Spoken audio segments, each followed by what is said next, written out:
Subhanallah. Ketika dia nanti menyampaikan pas-pasan saja, berarti dia adalah wanita yang paling cantik. Subhanallah. Yang ketiga adalah ketika menyampaikannya, ada yang lupa, berarti dia adalah wanita yang paling malas. Ya. Dari tiga ini ya teman-teman, kita menyaksikan dia ada ada di posisi dari yang tiga ini ada posisi kemana nanti. Kita langsung saja kepada Ustazah Zuraida, dipersilakan.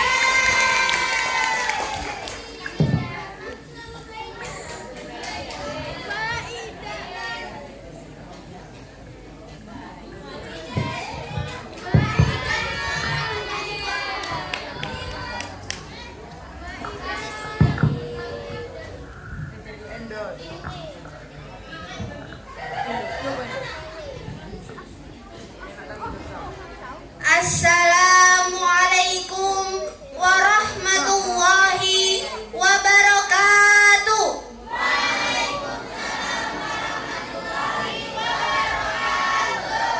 Alhamdulillah, alhamdulillahirabbil alamin. Assalatu wassalamu ala asrofil anbiya'i wal mursalin wa ala alihi wa ashabihi ajmain, amma ba'd. Yang saya hormati Abi Suyanta SAG MSI selaku Ketua Yayasan Pondok Pesantren Jatim dan Duafa Madaniyah. Yang saya hormati Ibu Husnur Rasidah selaku Ketua LKSA Nurul Haq Madaniyah. Yang saya hormati Dewan Juri yang arif dan bijaksana beserta pengurus dan staf jajarannya. Dan tak lupa pula teman-temanku yang insya Allah dirahmati oleh Allah Subhanahu wa Ta'ala.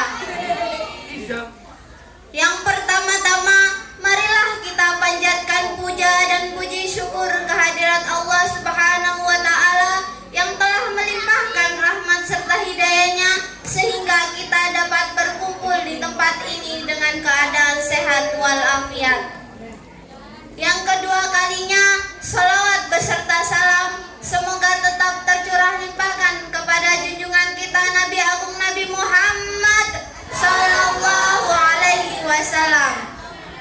Langsung saja berdirinya saya di sini akan memberikan sedikit ilmu yang saya ketahui yang berjudul Sholat bagi Kehidupan. Banyak orang yang mengerjakan sholat, tetapi mereka hanya mendapatkan kelelahan saja.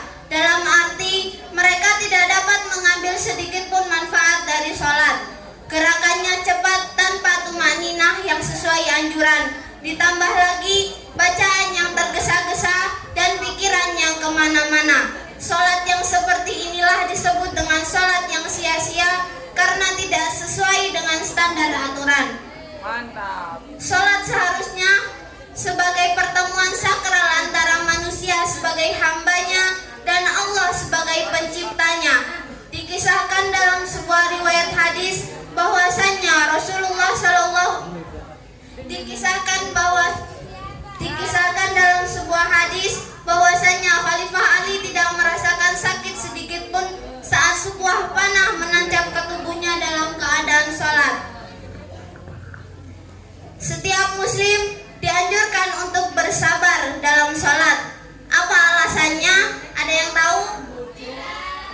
Alasannya adalah sebab sabar dapat menjadikan sholat kita menjadi khusyuk, tenang, dan tidak tergesa-gesa.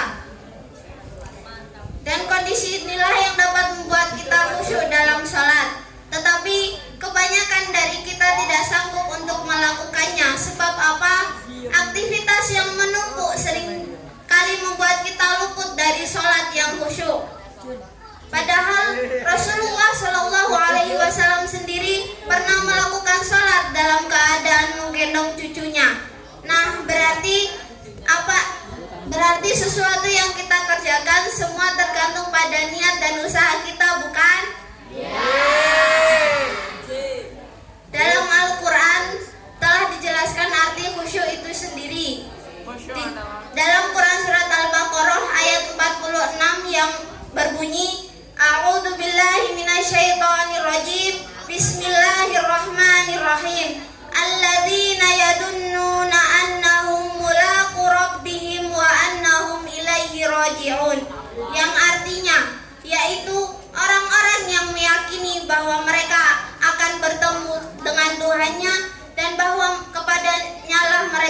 kali.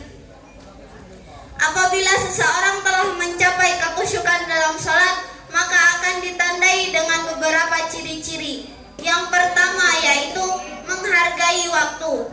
Orang yang mampu melaksanakan sholat dengan khusyuk, ia akan menghargai waktu, dan ia tidak akan menyia-nyiakan waktunya sedikit pun untuk sesuatu yang tidak bermanfaat.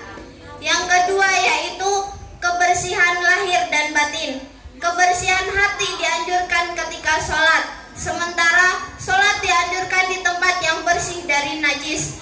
Maka hikmah yang dapat diambil adalah orang-orang yang bersih secara jasmani dan hatinya akan dipenuhi dengan nilai-nilai kebaikan. Tak akan ada lagi sampah yang berserakan, tindakan korupsi, dan lain sebagainya. Yang ketiga yaitu menjaga niat baik. Orang yang melakukan sholat selalu diawali dengan niat. Jika ini benar-benar dilakukan dengan baik, maka secara perilaku setiap masyarakat muslim di dunia ini akan terjaga dari nilai-nilai yang buruk. Lalu suasana aman dan sejahtera akan tercipta, maka tidak akan ada lagi yang namanya peperangan di mana-mana.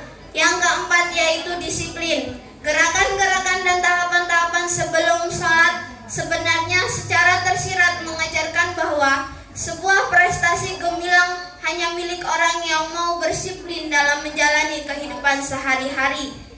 Orang yang mampu melaksanakan sholat secara khusyuk dapat dilihat dari tata tertib, keteraturan hidup, dan prosedural mereka dalam segala aspek dan sendi kegiatan mereka sehari-hari. Yang kelima yaitu ketenangan jiwa. Dalam sholat ada tahapan jeda atau tumak-nina. Ini adalah simbol ketenangan dan sikap konsentrasi. Jiwa pun tenang karena hak berdiri, membungkuk, sujud, dan duduk terlaksanakan dengan saksama. Inilah yang membuat hati kita menjadi tenang sehingga dalam kehidupan kita dapat memenuhi hak-hak orang, hak keluarga, dan hak sendiri. Oleh karena itu, marilah kita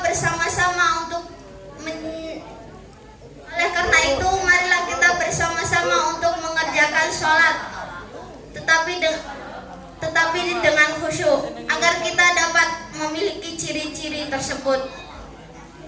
Sebelum saya tutup, ada sebuah pantun. Bukan lebah, bukan sigung, mungkin kancil, bukan lutung. Jangan marah, jangan singgung, ini ceramah bukan manggung.